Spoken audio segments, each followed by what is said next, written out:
It was last September when we were in the bar, and you said, why don't you come on the show one night? I said, yes. It was last September. And every Saturday night since then, I've been sitting by the phone, dressed and shaved.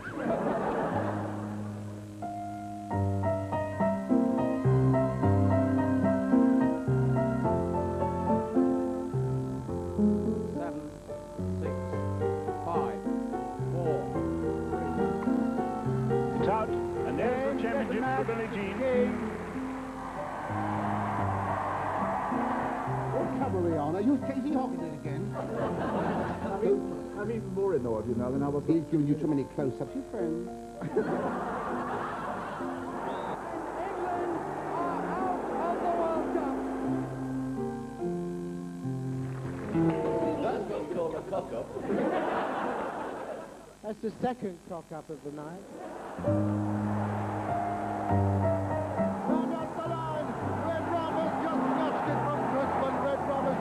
When the Tu-144 exploded, only a rainfall of bits and pieces hit the ground.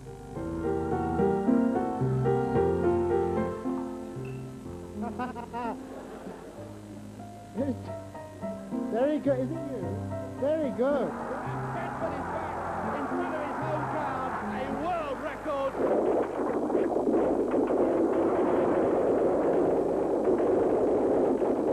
I wonder if you were fans from way back. Oh, yeah, fans from way back.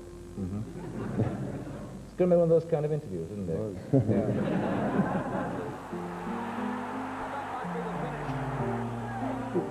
Look, it's like it's becoming like plastic.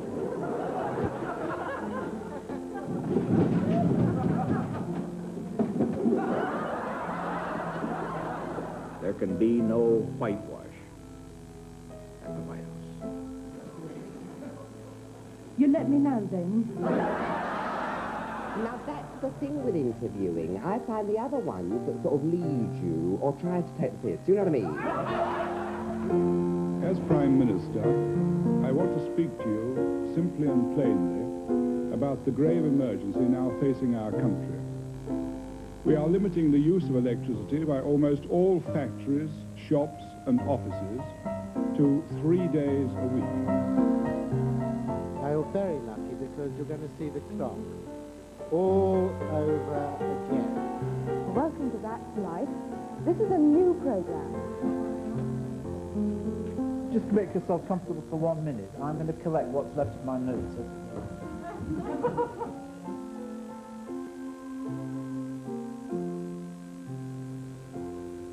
It was something, of course, you shared this passion with millions of other people, but one other very famous American, Hemingway. Yes. Did you ever meet him? He was a very close friend of mine. Was he? Yes. I knew him on and off for many years. We had a very strange relationship. He was... I never belonged to his clan because I made fun of him. And nobody ever made fun of Hemingway. Mm. But I did. And he took it, but he didn't like me to do it in front of the club. We met in a projection of a movie which he had made and which he wanted me to narrate. And he had written the commentary. This is many years ago. Mm. And we hadn't seen each other. This is a dark projection room, and I was reading the text. And I said, is it really necessary to say this? Do you think wouldn't it be better to just see the picture? And things like that. And then I heard this growl from the darkness, you know. Some damn faggot who runs an art theater trying to tell me how to write narration and so on. So I began to camp it up. I thought, if that's what I'm dealing with, I said, oh, Mr. Hemingway, you think because you're so big and strong and have hair on your chest that you try to bully me, you see. So this great figure stood up and swung at me. So I swung at him. Now you have the picture of the Spanish Civil War being projected on a screen, and these two heavy figures swinging away at each other and missing most of the time. The lights came up, and we looked at each other and burst into laughter and became great friends. His book, of course, is still It's superb. magnificent. And it's a superb book. He's a great, great, great artist. My admiration for... I was enormously fond of him as a man, too, because the thing you never get from his books was his humor. Yes. There's hardly a word of humor in a Hemingway book because he's so tense and solemn and dedicated to what is true and good and all that. But when he relaxed, he was riotously funny. He was ultimately, of course, a tragic figure, wasn't he?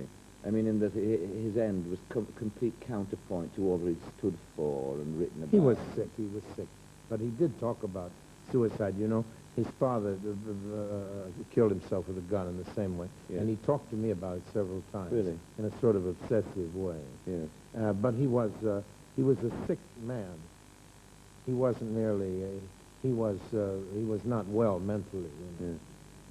He's not to be judged as himself. In other words, the Hemingway we are talking about did not choose his death. He might have, but he wasn't that man. I made a film a long time ago with Orson Welles called I'll Never Forget What's His Name. Yes. And he taught me a great deal. Do nothing. Do absolutely nothing. His mom was a dear boy. And he did nothing. A very funny story about Orson. We were making this film on the top of a new block of flats because it was a cheap place to make a movie. And they said, Orson, you've got 10 minutes, you can go away. So he went to Brown's Hotel because he'd been kicked out of all the others. He got some sandwiches. And then he realized he'd forgotten where he was working. So he got a police car and he said, would you, my dear friend, will you please take me to where I'm working? And they said, but Mr. Wells, you know, we don't know where you are. He said, you must find out. So they had all the traffic wardens.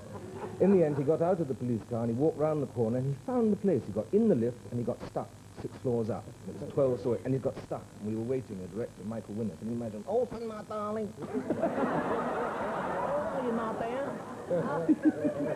But always, and he came out and said, after being 3 hours late, he said, sorry, Michael. And that's what it's about, understatement.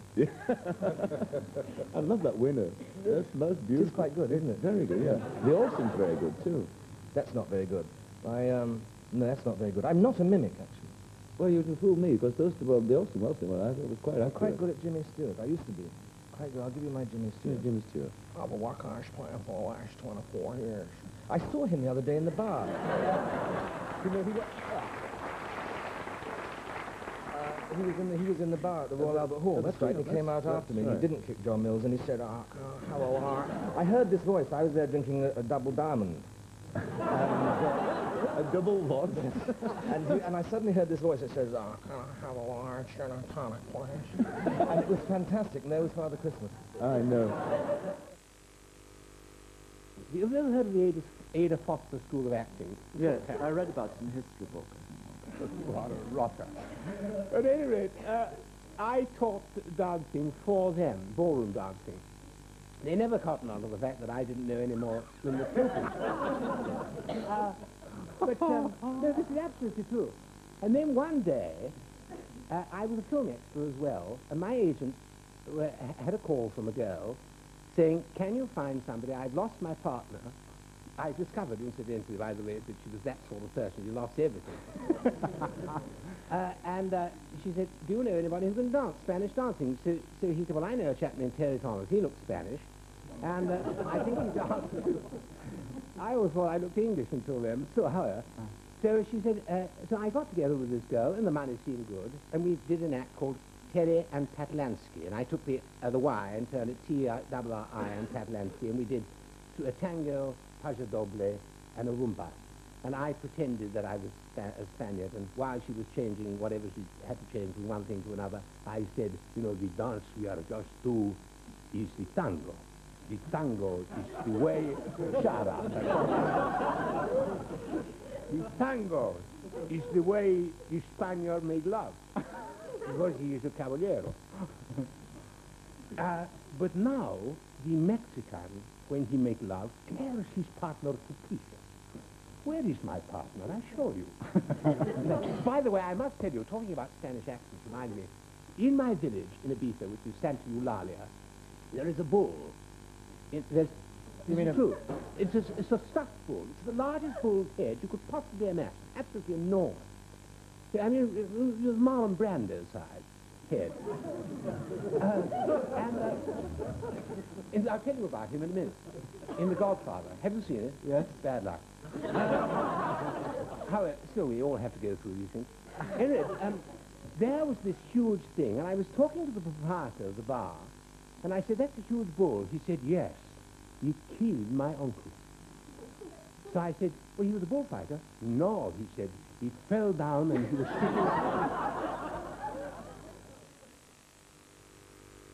And can we talk now a bit about the people that you've worked with in the film industry? Because you've had a reputation throughout your career of occasionally not getting on, to put it mildly, with some of the people you've worked with.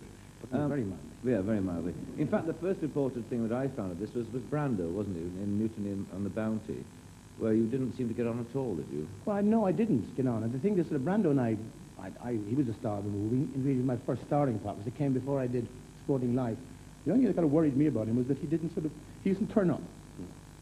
I tell you something interesting, how actors, for instance, in all this business about talking about Marl, I think he's a fantastic actor. Yes, I think he's probably one of the greatest actors of all time. His facility was so powerful. He had all the facilities of almost everything, probably except comedy. I don't think he was a good comic. He tried comedy. But everything else, he had a marvelous facility. But how he developed things is extraordinary. How actors develop style is very interesting. And Marlon's style of developing style of acting is very interesting for those who are interested really in movies. Marlon developed a style of acting because, in some strange way, he either didn't want to because of his method upbringing, everything should be real, his lines, or else he actually couldn't remember. But he couldn't remember lines.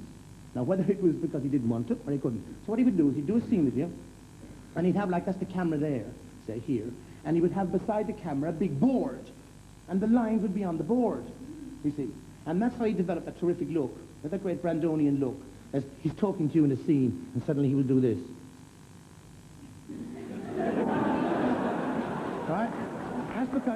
That's because he's looking at the lines. He's reading the lines. I remember once. It's true. I promise.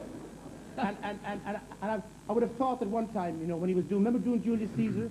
This probably happened, because there's one marvelous part in Julius Caesar where this happens, and he's there, and he's standing up, and he's toga, and he's doing, he says, Almighty Caesar, dost thou lie so low? Art all thy glories, triumphs, spoils, shrunk to this little measure?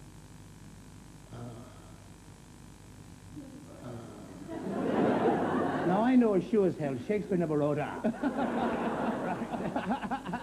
So then it happens, and he goes, and then you'll see it happening. I know not, gentlemen, what you intend towards me. He's reading it out. If you hadn't have been a very popular pop singer... I'd have been a footballer, nothing else.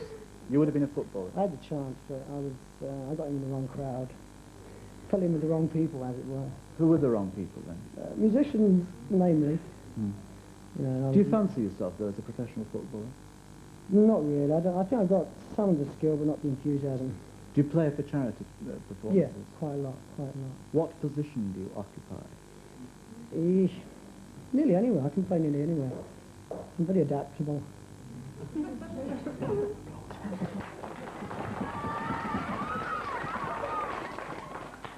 Before you... Look at his shoes, you terrible.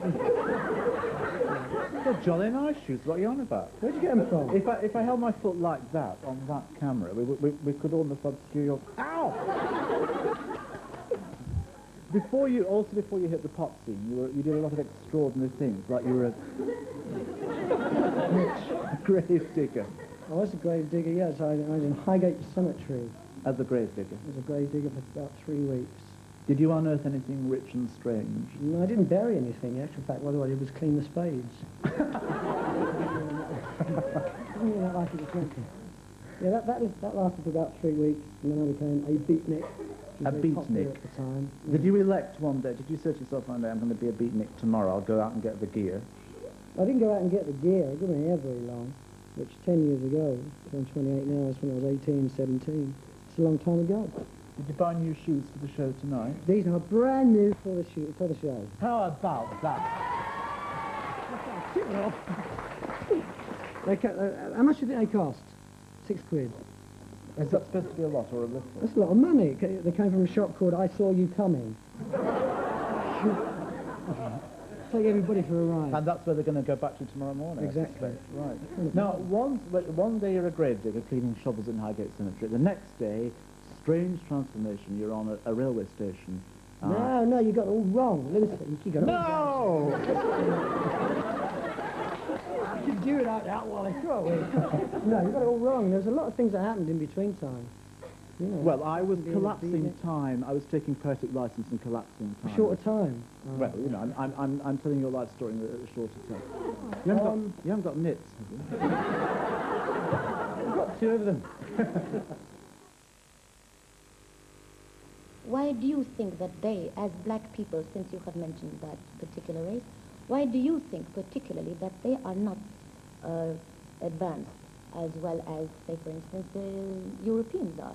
Because they were kept down, because they were kept And down. that is what I'm talking about. Yes, Why do you but think they were kept down? Because originally they were slave labor, I agree, but the instinctive So prejudice... we are asking which came first.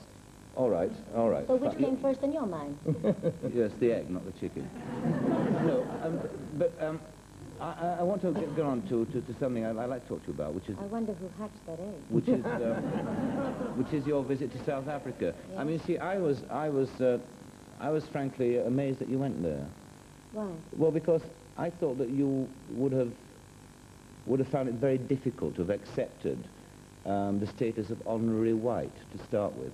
I would also thought you would have found it very difficult to have accepted a country with such a horrific policy of apartheid. But what gave you the impression that I accepted it? Well, you went there. Does that mean that I accepted because I went? Well, it's a tacit admission that you accepted. Well, I would How think would so. I possibly know how to answer your question or be able to talk about it? And how would you be able to ask me that question if I hadn't gone there? Well, I didn't have to be in Germany Which in the came 1930s. first, the chicken or the egg? But I didn't have to be in Germany in the 30s to understand what was happening there. And I think you're oversimplifying it now. I mean, I'd like to know why, in fact, you went there. Because, I mean, I don't have to spell out to you what the problem is there. I mean, you saw it Yes. firsthand. Yes. Well, have you ever been to the south of the United States of America? No, I haven't been to the Deep South, no. Well, I was born there. And I remember also seeing the same situation in the south. Black toilets, white toilets. White fountains, black fountains. And there were also restaurants that I could not go into when I was a child in my own country. That is why I went with Martin Luther King and found that it was very strong in my mind to say something and do something about it because I lived through that. I can read very many things about South Africa, and I may not agree with that government any more than I agreed with my own government in that particular situation that is going on and that has been going on in the South. I must find my own feeling about that. The only way for me to find out what it is really like for an African to be in the position that he's in is to be there and see it for myself. But it does not mean that I accept it. I didn't accept the way I was treated in South Carolina. No. But if I had not gone through that experience, I would not have been able to fight about it in the Yes. right way. I could be very prejudiced about it and say, no, it's wrong, it's wrong, it's wrong. Yes. But it becomes much more deep when you are an actual witness to the fact. Yes. Well, what about, let's take, though, your role in the present financial crisis that this country is in. What financial crisis? What financial crisis? Yes. Well, I mean, if we're to believe what we hear. Ah. You doubt that there is a financial crisis? I don't believe Britain has a balance of payments problem at all. Really? And I have a proposition for settling it. You should tell Mr. Heath that. Yes, of course. I would like to do a Colonel's Rebellion. If I was Colonel Gaddafi, say, I would do a Libyan solution for the Britain's problem. I'd nationalize our oil fields. And you realize if we were to nationalize our oil fields, Britain hasn't got a problem. And the second point is this. All the great multinational corporations don't really pay taxes in this country or anywhere else.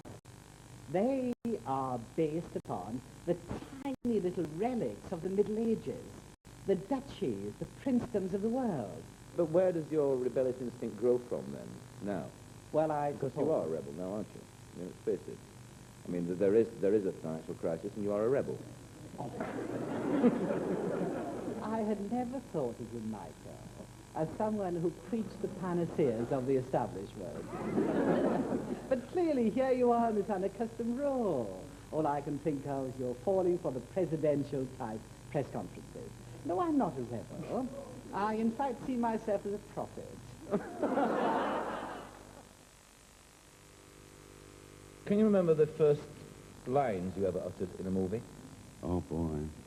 It's interesting because I did it in a picture called The Plainsman, and I had to learn 4 pages of what I thought was gibberish. And I had to learn a Cheyenne language. And, you know, it's interesting about being an actor because there's no reference point. It just sounds to you, and I had to learn 4 pages of sound. Now, it's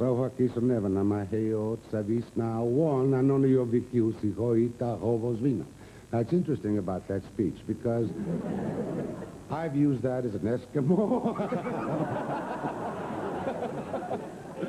I've used that as an Eskimo, as an Arab. Whenever I'm in trouble, never. Now, Serge, whom you've mentioned, is the guy you've been living with for 5 years. 5 years? Yes. Why haven't you married him? Well, he didn't ask me. Well, he did ask me, and I was pregnant, so I said no. And then I sort of booed it because he didn't ask me again. And are you waiting for him to ask you? Sort of. But, I mean, I said no because I thought it was indecent to be pregnant and then get married. Right. It was a bit like twisting his arm, Right. sort of thing. Right. And so I said no because I thought it was better to wait until afterwards. So I waited, and here I am.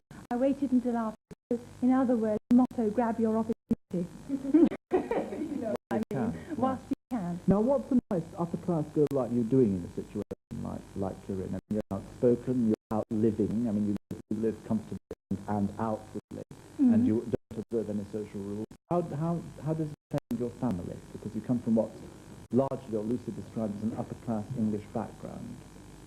Well, I think there was, you see, when I got married at 18, they said, hello, watch it, I mean, wait a bit. And I didn't. And my father was so sweet, because even on the way to the registry office, he said, do you want to turn back? I mean, that's nice, isn't it? And it was at walking distance, and he said, do you want to get out? And I said, that's terribly nice. No, it's all right. And then after that, they said... We can't get out with heads of attack. And then after that, they said, if ever it goes wrong, come back to us. So that's what I did. George Bernard Shaw once said at a cocktail party, he was at a cocktail party, and there was this young lady who was very much in love with him, and she was a bit of a socialite. And she came up to him and said, George, would you sleep with me? And he said, well, certainly, madam. He said, would you sleep with me? She said, certainly, George. He said, for 25 guineas? He said, certainly, George. He said, what about 2 shillings and 6 pennies? She said, what you think I am, George? He said, madam, what you are has already been established. You are simply haggling about the price. And I think that's true. I think that's true with a lot of ladies in life. Yes. Some have their price. Yes. Yes.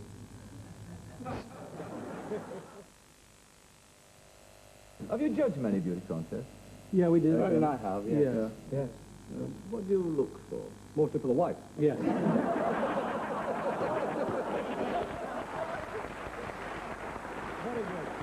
Very good. I don't know why. I don't know why. I know, it's funny. Because my wife was a model, you know. My wife was a model. She's not big. But, yeah, I look for what Margie has, quite honestly. The thing I But what is irritating, if I may just... What is irritating What is then? irritating is the implication that by seeing it, you get it. That's what's irritating. You see what I mean? It's irritating to me, going To me, it is. Yeah. I mean, as a member of the female sex, that is what irritates. That, yes, that the implication is that because somebody parades, they're available. No, I don't. Or No, I don't think that. How dare you? Sorry. Or if they parade, that's all they're available for.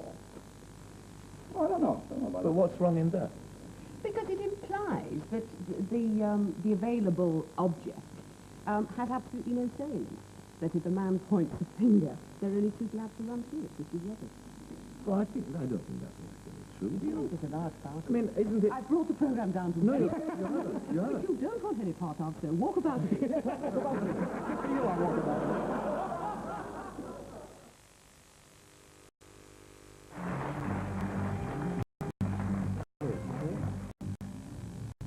I'm very... Can I say something? Yes, please. I would say it the other way. I think Bridget Bardot nearly married me. What then is the difference? Close enough. Yes, right. You got close enough, yes. What was the difference between what I said and what you said? Well, I think a girl marries a man. Is she? Normally. If she's Brigitte Bardot. Yeah, that's probably the reason why I didn't marry her. I still wanted to be a man. Yes. I see. So you would you have suffered some emasculation if you'd married Bebe? Celebrity-wise, Yeah. certainly, yes. Yeah. You wouldn't have been able to pursue your own career so extensively. Well, I still think that a woman should stay at home. You're married now? Oh, yes, 10 years. Happily? Been very happily. And does the little woman stay at home? Not all the time, but mostly. Well, she has to take care of the children, of course. Do you still get offers of marriage in fan mail and this sort of thing? Yes, it's quite interesting. And lately, since they've seen this film that the BBC shown, I even get marvelous letters from children, you know, who say, would you please adopt us? You know, things like that. Because they heard on the film that I said, I wish I could adopt children like I adopt dogs. And you'd be surprised how many children have written me saying, would you be our daddy? You know, they figure they have a pretty good life. And play with the dogs, if nothing else. That's right, yeah. But, I mean, why have you never got married? Well, I suppose I was put off by it by, first of all, I come from a family of divorce, and for a while there I was waiting to see how George did, you know, my older brother. And he's finally very happily married for the 5th time. He's overcompensating. Making up for me. I've come very close to it, but I think the one thing that stood in the way really was my career, because I was so intent, you know, on being a success in show business, and which meant that whoever I was involved with at the time couldn't stand the separations. I came closest to marrying with Sonia Henney. Really? Yes, but my visit to England for 6 months back in 1960 took care of that. Because she got tired of waiting. And when I came back, she sent me a wedding invitation, but it didn't have my name on it. What makes you qualified to tell people how to run their marriages properly? That was, I wrote a column for the Sunday Times, and I was rung up by a publisher who said, would you like to write a book on marriage? And we'll give you some money if you do. And so I did. I mean, I don't think I'm qualified, but I don't think anybody's qualified. But you're married, so that gives I'm you married. the first I mean, I am qualification. married, and I think I can say I'm happily married. Well, I think I'm happily married. And so you know, they asked me, and so I thought I would. Does he think he's happily married? I hope so. Well, there's a sure way of finding out, isn't there? Because he's sitting not 10 yards away from us. Would you like to occupy that seat? It's all going to be very painless, like a visit to the dentist. This is Mr. Cooper.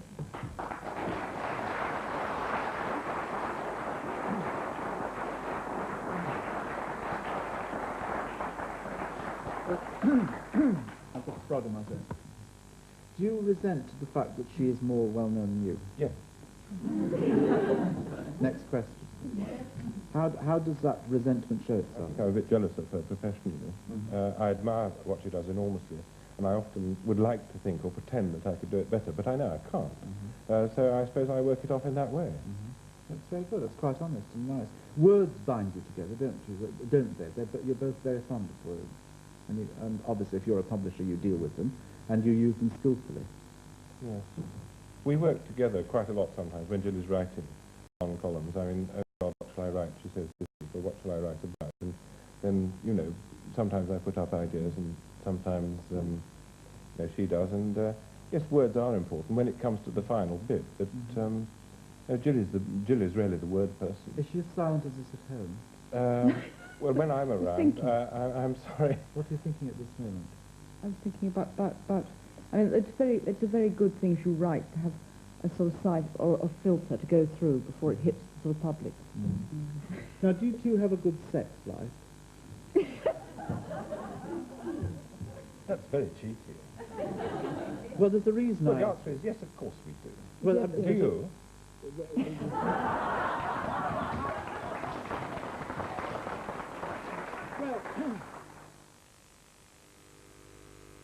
Did you know when you were making that film Casablanca that it would one day become the cult movie that it is now? No, I certainly did not at all.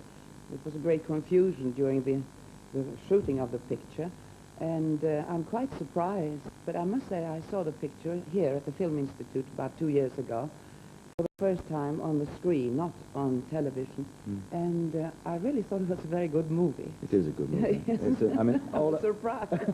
I mean, there aren't many films, are there, that made that long that you can look back at and think that's a good movie. It stands Yes, up. it was good also because all the parts were played by such good actors. The smallest part was really a top-class actor. Yes. So that helped a lot. Yes. What about Bogart? Because he's grown into a cult figure too, hasn't he? Yes, so very much so. What is the appeal? I mean, were you able to assess it when you were working with him? No, of course he was an excellent actor, and he always played himself, of course. He didn't make any character makeup or change anything. As a matter of fact, I think he wore the same raincoat and the same hat in every movie. It must have been terrible to be close to.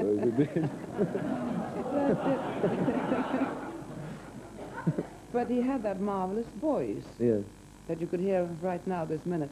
It was such an interesting and rough voice, and of Yes. course he was also considered a tough man, but I think that inside he was quite a lovable person.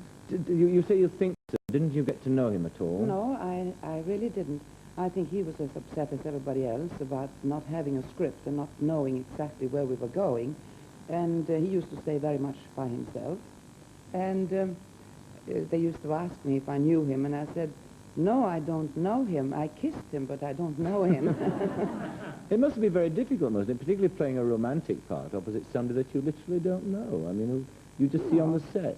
No, it isn't difficult when you look like Humphrey Bogart and you can act like he does. And I think it's absolutely wonderful. I mean, I'm so pleased when I see that he looks at me with such love in his eyes. Yeah. Very flattering. Welcome back. Thank you. You got back, in fact, what, this week sometime, and, from Acapulco. Oh, I can't remember when we got back then. I can't even remember when we left. We've been all over the world. Yeah. Are you really not ever going to play football again, George?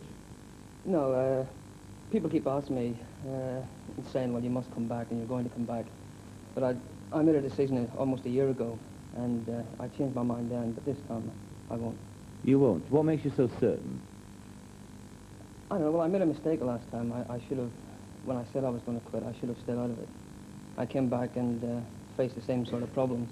Yes. So this time I don't want to face any more problems. Yeah. But is it possible, George, and I've known you for a long time, I mean, is it possible, I don't believe it is, you see, for you to live without football? Well, so far, I don't know how long it is since I've played. It's 3 or 4 months, I think, and I haven't missed it. You haven't? Not in the slightest, no. Let's go back then to the point where you took the decision to end your career. What really was the reason? It was a mixture of lots of things in the game and out of the game. I wasn't enjoying playing as much as I had done. I wasn't as fit as I should have been because of my own fault. It was my own fault. Why was that? You were drinking? General things, yeah. Nightlife and drinking, I suppose. Too many late nights. And I wasn't enjoying training as much, yeah. Which I always had done. Yes. Even if I'd been having late nights, I'd always enjoyed the training part of it. Yes. But even that was becoming like a job. Yes. Which it never had been before. Yes. But I mean, what about the things in the game that got you down? What were they specifically? Well, it was basically my own form, the form of the team. I wasn't enjoying the coaching side of it, the training side of it. It was just a general thing around Manchester United at the time. But what I mean, would it have been any different if you'd gone to any other club? It might have been, but I wouldn't have let anyone take a chance on paying a lot of money for me and gone to them and maybe done exactly the same things with them, especially after they paid £250,000 for me. But that's an interesting thing, because what you're really saying is that you can't guarantee your own conduct. Exactly, yeah. And, really? Well, I do things in the spur of the moment instead of sitting down and thinking about them. I actually didn't drink while I was working. I don't think drunks can do anything. You know, they can't write, they can't play football, they can't box, they can't do anything at all, drunks. They get 4 people, you know. They're the greatest bores in the world, drunks are, and I was one of them. But I used to work, and I'd be working. It seemed like there were 2 people. You know, this marvellous lad, this great chap who was a good writer and was trying to get a good day's work done, and this other one, who when he'd done what he thought was enough, a couple of pages, they said, "Oh, God, stop the pub. But they've been open 5 minutes already." Yeah. And so finally I got shot of the other one. So now I'm not a double act, I'm a loner.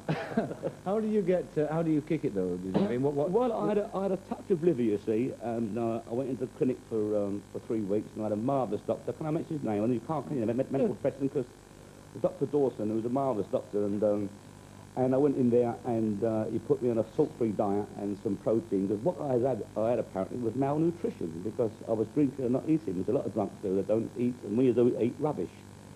Anyway, I had 3 weeks in there, and I worked it out. I said, now what do you want to be known as? A great drunk or a great writer? You know, or do you want to drive a Rolls Royce or be driven by a bottle?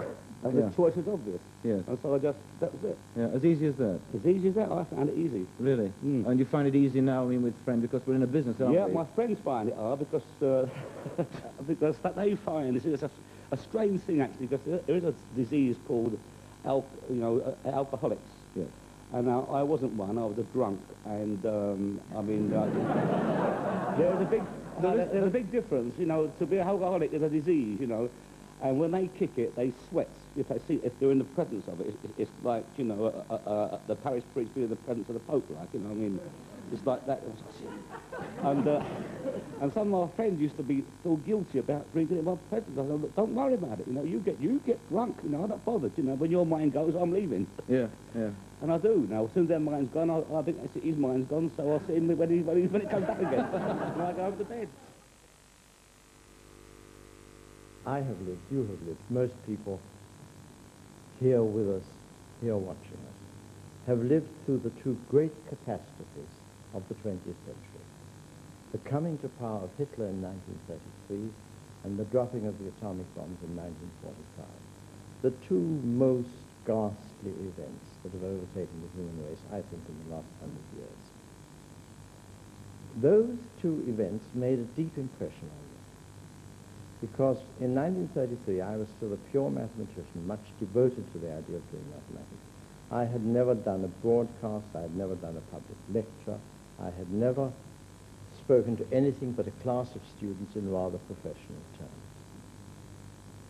I was convinced in 1933 that if the German people had known my fellow scientists, had known the people that I loved and admired, like Einstein, like Max Born, like Niels Bohr, like 100 others, had known them as I knew them, had known their wonderful warm humanity, that they could never have been deceived by a cold, brutal monomaniac like Hitler, to learn to hate them as if they were vermin. And I was convinced at that moment that those of us who could had a duty to show not only that science was wonderful, but that science was human, that scientists had some right to say that they were doing the most human things in the world, the most natural things, and that we must stop being professionals and become people. But then, of course, I was even more shocked to find in 1945 that we had invented a means of re-establishing a distance between the technician and his victim by making these terrible things like bombs, in which a man sits in a plane, or nowadays he sits in an underground silo, and he presses a button and says, "Hey, presto," and goes on munching his sandwich out of his brown paper bag, while in Nagasaki 40,000 people, and in Hiroshima 80,000 people die in less than a second. Einstein said at the end of his life, if I had known the Germans were nowhere near making a bomb, I wouldn't have lifted a finger. Well, of course. No, if the sky fell, we would all catch lots. If we all knew what God knows, then we would all act much more sensibly. But on the knowledge that we had in 1933, I am convinced that when 1939 came, we had to make bombs. That wasn't wrong. But with the knowledge we had, I'm equally convinced that in 1945 it was a crime to drop the bombs merely because we'd made them. Matt, can I ask you, in this extraordinary life of yours, reading your book, of course, the thing that comes back to you every time you read it is this horrifying thing that happened at the crash at Munich, which destroyed this team that you built up. Was there a moment when you were told what had happened in hospital? Was there a moment when you felt like giving it all up? You felt like dying? You wanted to die? Oh, yes. I periodically was coming around and going back and going. And after about 2 or 3, I best part of 3 weeks, I suddenly realized there was a terrible thing had happened. And of course, Professor Moore, who was the chief of the Reichseiser Hospital, he had forbidden everybody to go in at all. And one clergyman had walked in one day and said, Duncan Edwards had died. So when I heard this, I couldn't rest until when I got the position, I said to my wife, you've got to tell me. And she used to, when I'd say a name, she either nodded, he was gone, or he was on. Tell me. So with this, I'd lost all real feeling for life, and I felt as though I wanted to die. Because I got so obsessed that I felt it probably in a way I might have been responsible for this situation, that I shouldn't allow us to go the third time. But you can't tell the experts. If anybody's come and tell me about football management, I would say he was a fool. So I was a fool if I go and tell pilots all the like to do. But I did feel that way for a time. Yes, yes. I must tell you, I travelled with you the first time you flew that certain airline, again, after the crash, which was to Madrid in the semi-final of the European Cup. And you could feel the tension on the plane. You must have been very aware of it at the time. I sat next to Bobby Charlton like this. But what was the whole thing, the whole thing marvellous and memorable for me was when we landed at Madrid Airport, the plane all started flapping around. Back down or something like that. Which is an extraordinary sort of relief of tension. I think we had a drink or two on the train. We had a drink or two, yes. We won't talk about that, though. Yes, yeah. In many ways, a lot of people can point at you as the sponsor of violence. Oh, they do all the time. In the street? It's terrible. They come and bash me on the head and... No, of course they don't. They don't point the finger at me either, you know. I think that actually it's a good story that's whipped up in the press. But we're talking about the Clockwork Orange story. We're talking about that. I don't know why we want to talk about Clockwork Orange anyway. It's a very old hat now. You know, it's 3 years. It's more than 3 years since I finished making it. Yeah, but it made big news, and it makes headlines every day in one place or another. It is extraordinary. I think every time a magistrate wants to get his name in the papers, you know, he'll say that this crime is a direct result of Clockwork Orange. All right. Well, before you pillory the magistrates, what kind of personal responsibility do you feel that you have? But before you I don't have any responsibility except to myself. But do you have any power of veto over the films that you're in? I mean, do you say this script is too violent for me to perform and I will not do it, or are you into it before you know that? It's my choice. I mean, you know, you can't blame your agent. You make the choice whether you do the job or not, and you can always turn it down. But do you acknowledge that you have any influence over people's Of course behavior? you have influence, yes. One does, if you're in this profession like you do. I mean, like this media that we're on now. I mean, on television you can sell the public anything. Sell them a pair of socks with holes in it, and if you blanket the television enough, then they'll buy it. They'll think it's good. That statement I would agree with, but it doesn't answer the question, which is that what was it? I've forgotten it. Sorry. But do you admit to personal responsibility? And if you do, how do you answer the charge? Oh, is this a courtroom all of a sudden? No, I feel that I do my work as honestly as I can. If I do a job and accept that responsibility, I hope that I do it in the best way that I can. And I happen to believe in the morality of A Clockwork Orange. I believe in the morality and the philosophy of Oh Lucky Man as well. Well, now let's not put them together to begin with, because I want to talk about The Lucky Man coming up now in a minute. Mm-hmm. I saw Clockwork Orange for the first time 2 weeks ago. I did find it unbelievably violent, and I thought its message was pessimistic. Oh dear, Russell. Or may I call you Frederick? Are you being violent with me then? All right. Let's put that to one side. Let me say that I found it violent, unrelievable, and pessimistic. Do you want to knock off those three now before we move on to a lucky man? Well, it's your opinion, but I don't agree with you. I don't think it is pessimistic, A. I think that Burgess, who wrote the novel, let's not forget the writer, wrote a novel about the freedom of man to choose. He made it difficult for the audience because he made the main character, the anti-hero, a violent, evil force. Right. And therefore, of course, it made it very difficult for people to accept it. But I think that there's no catch-up in Clockwork Orange. You won't see any blood, slow-motion, dying shots. There's none of that. It's all done in a rather stylized way. Well, I disagree with that. I think that The Lucky Man is infinitely more stylized than Clockwork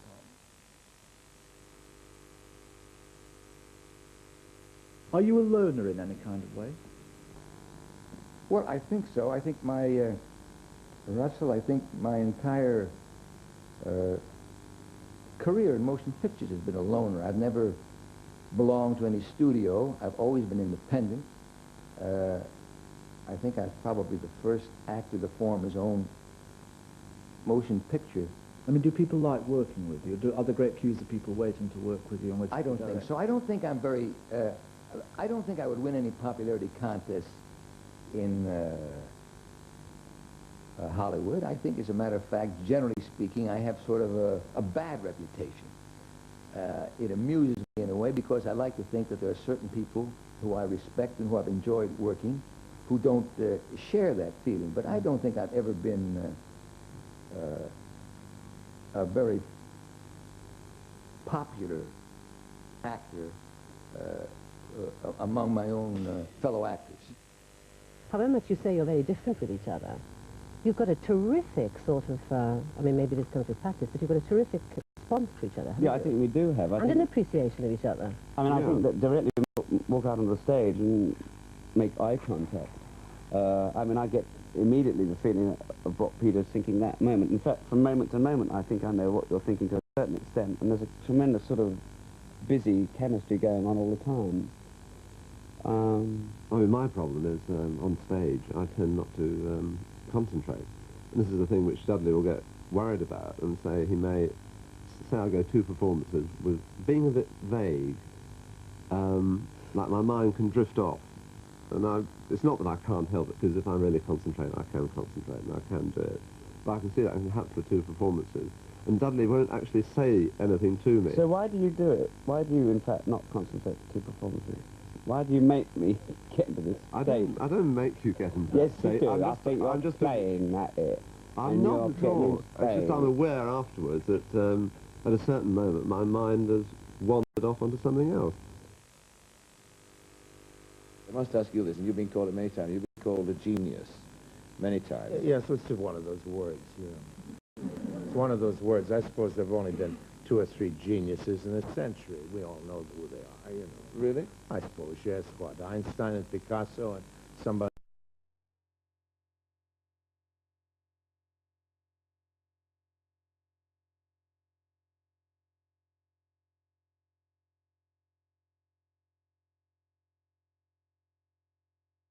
to try to edge my way into an elevator that's for geniuses only, going up, you know. Well, let's go back. You were talking earlier about experts and their idea. I suppose you take your experts, that would be, film critics would call themselves experts, one imagine. Now, they've judged a film of yours, twice running, the best film ever made. Now, how do you... That shows you how crazy experts are. No, I think it shows you how fundamentally sound film criticism is in this day and age. No, I don't. I never talk about critics because there isn't anything to be said about them. If they criticize you, anything you say is sour grapes, and if they like what you do,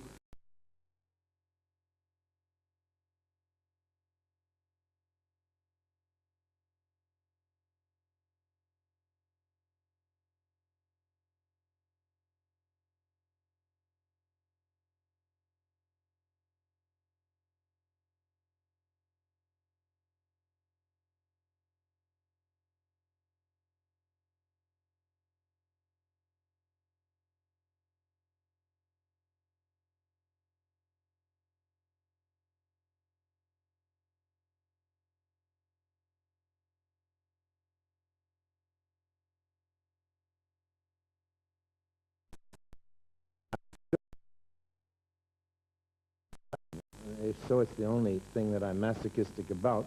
But I do remember all the bad notices, and I do forget or take not very seriously the good ones. Yes. And the other curious thing is that you genuinely do not like talking about your work in movies at all. No, because it's no. done. I really don't. You know that. That isn't because we've got cameras on us. I really, my family has never heard me say a word about any picture I've ever made. I just find that very, very curious indeed, because, you know, the number of people I've interviewed, the film directors, film actors particularly, I mean, that's all they can talk about. Well, I'm sure they can talk about things, but they like to talk about it. A lot of directors and actors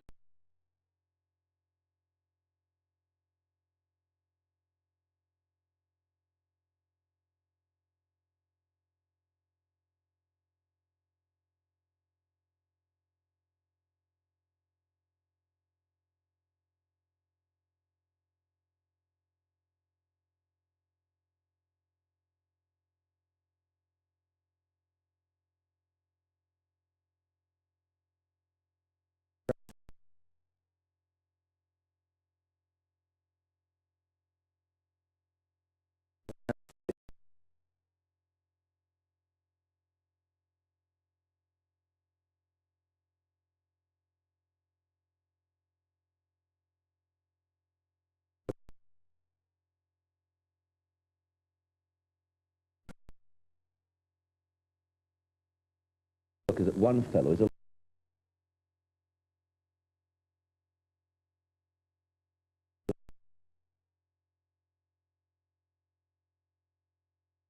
£3.10 a week, AS7 in small parts. I come out the army, 47, that's what I got.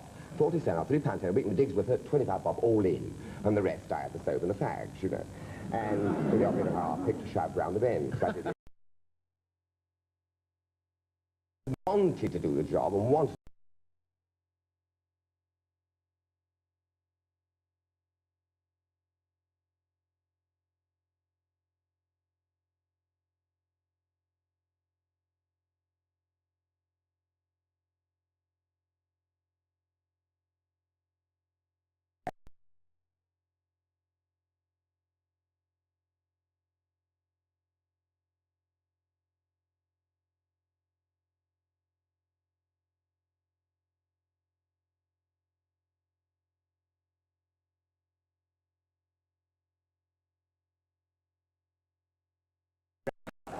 You see, it's all very well you say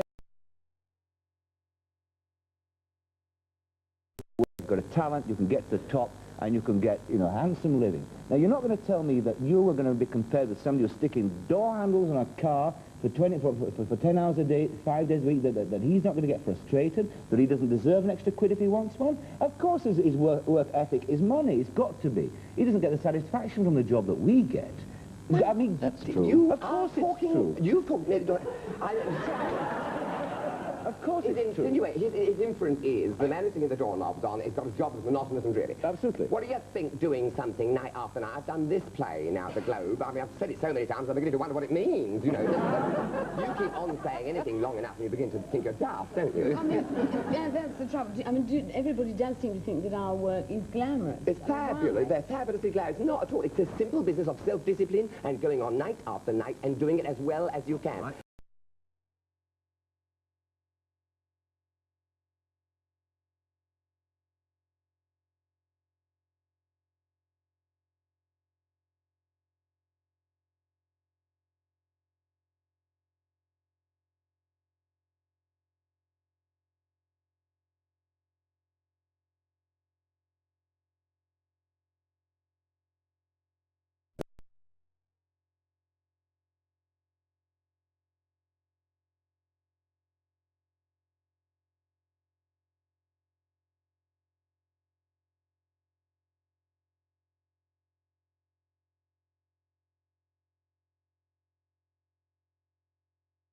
They must be allowed to... That's a Superman argument. It isn't. Voltaire said every man must dig in his own bit of garden. There wasn't much wrong with Voltaire's philosophy, was there?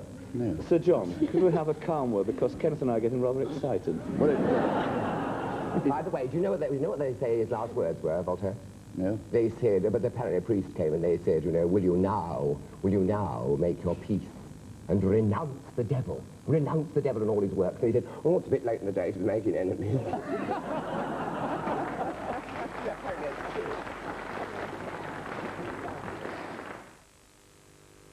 But do you travel around with that basket the whole time? Yes, I do. Do you want a cigarette? No, well, You I'm just not allowed suck to smoke, really. Suck it.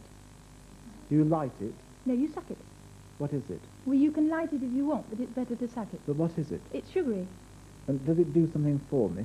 Not at all. I don't Oh, think you no, ought to no. light one. I'll tell you why. I Why? think it's time for you to sing for us.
It's time, before anything else happens, it's time for Miss Joan Birkin to sing Doo-Doo-Da. Dee-doo-da. Doo-doo.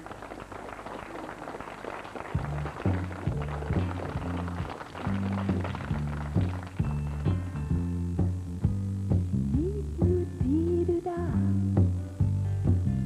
Oh, dee-doo-dee-doo-da. Mélancolique et désabusée. Oh, dee-doo-dee-doo-dee-doo-da. Oh, dee-doo-dee-doo-da. J'ai je ne sais quoi d'un garçon manqué.